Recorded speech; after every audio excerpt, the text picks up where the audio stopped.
എല്ലാവർക്കും നമസ്കാരം. മറ്റൊരു വീഡിയോയിലേക്ക് സ്വാഗതം. ജീവിതത്തിൽ പരാജയങ്ങൾ വരുമ്പോൾ നമ്മൾ എല്ലാവരും തളർന്നു പോകാറുണ്ടല്ലേ? അതിനെപ്പറ്റി ഒരു കൃഷ്ണോപദേശം ഇന്ന് നമ്മൾക്ക് കേൾക്കാം. ജീവിതത്തിൽ തകർന്നു പോകുന്നത് പരാജയങ്ങളിലല്ല, ശ്രമം ഉപേക്ഷിക്കുമ്പോഴാണ്. വീഡിയോ ഫുള്ളായിട്ട് കാണാൻ ശ്രമിക്കുക. സർവം കൃഷ്ണാർപ്പണമസ്തു. ഒരിക്കൽ യുവാവായ ഒരു ഇടയൻ ഭഗവാൻ കൃഷ്ണനെ കാണാൻ വന്നു. അവൻ്റെ മുഖത്ത് നിരാശ നിറഞ്ഞിരുന്നു. കൃഷ്ണ, ഞാൻ ചെയ്യുന്ന കാര്യങ്ങളിലൊന്നും പൂർണ്ണ വിജയം കിട്ടുന്നില്ല. ചെറിയ ചെറിയ പരാജയങ്ങൾ വരുമ്പോഴേക്കും എൻ്റെ മനസ്സ് തളരുന്നു. മറ്റുള്ളവർ എല്ലാം മുന്നേറുന്നത് പോലെ എനിക്ക് ജീവിതത്തിൽ മുന്നേറാൻ കഴിയുന്നില്ല. ഞാൻ മാത്രം പിന്നിലാകുന്നു. ഭഗവാൻ ഒന്നും പറഞ്ഞില്ല. പകരം അവനെയും കൂട്ടി ഒരു നദിക്കരയിലേക്ക് നടന്നു. അവിടെ ഒരു കടത്തുകാരൻ ആളുകളെ അക്കരെ എത്തിക്കുന്നുണ്ടായിരുന്നു. കൃഷ്ണൻ യുവാവിനോട് ചോദിച്ചു, ആ വഞ്ചിയെ നോക്കൂ, അത് എങ്ങോട്ടാണ് പോകുന്നത്? അക്കരയ്ക്ക്. യുവാവ് മറുപടി പറഞ്ഞു. നദിയിലെ ഒഴുക്ക് ഏത് ദിശയിലേക്കാണ്? മറുവശത്തേക്ക്. അപ്പോൾ ആ വഞ്ചി എങ്ങനെ മുന്നോട്ട് പോകുന്നു? യുവാവ് ശ്രദ്ധിച്ചു. കടത്തുകാരൻ ഓരോ തവണ തുഴയുമ്പോഴും ആ വഞ്ചി അല്പം മുന്നോട്ട് നീങ്ങുന്നു.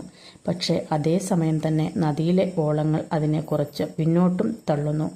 അപ്പോൾ കൃഷ്ണൻ പറഞ്ഞു, കണ്ടോ, ഓരോ മുന്നേറ്റത്തിനും ഇടയിൽ ചെറിയൊരു പിന്നോട്ട് പോക്ക് ഉണ്ട്.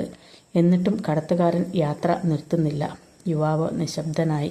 കൃഷ്ണൻ തുടർന്നു, ജീവിതവും ഇതുപോലെയാണ്. നീ ഒരു ലക്ഷ്യത്തിലേക്ക് പോകുമ്പോൾ ചില പരാജയങ്ങൾ നിന്നെ പിന്നോട്ട് തള്ളും.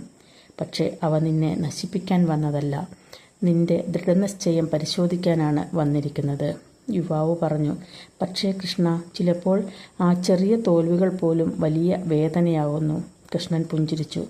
കാരണം നീ യാത്രയേക്കാൾ കൂടുതൽ ശ്രദ്ധിക്കുന്നത് ഓളങ്ങളുടെ തള്ളലിൽ ആണ്. നദി കടക്കാൻ ഇറങ്ങിയവൻ ഒഴുക്ക് കണ്ട് പരിഭ്രമിച്ചിരുന്നാൽ ഒരിക്കലും അക്കരെ എത്തില്ല. കൃഷ്ണൻ തുടർന്നു, ഓർക്കുക, നദിയുടെ ഒഴുക്ക് കടത്തുകാരൻ്റെ ശത്രുവല്ല, അവ നദിയുടെ പൊതു സ്വഭാവമാണ്. അതുപോലെ ചെറിയ പരാജയങ്ങൾ ജീവിതത്തിൻ്റെ ശത്രുവല്ല, അവ ജീവിതത്തിൻ്റെ സ്വഭാവമാണ്.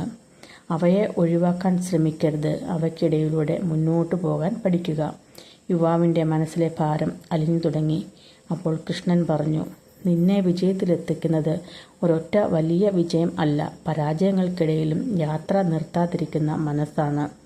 ജീവിതത്തിൽ തകർന്നു പോകുന്നത് പരാജയങ്ങളിൽ അല്ല, ശ്രമം ഉപേക്ഷിക്കുമ്പോഴാണ്. ഹരേ കൃഷ്ണ, ഹരേ ഗുരുവായൂരപ്പ.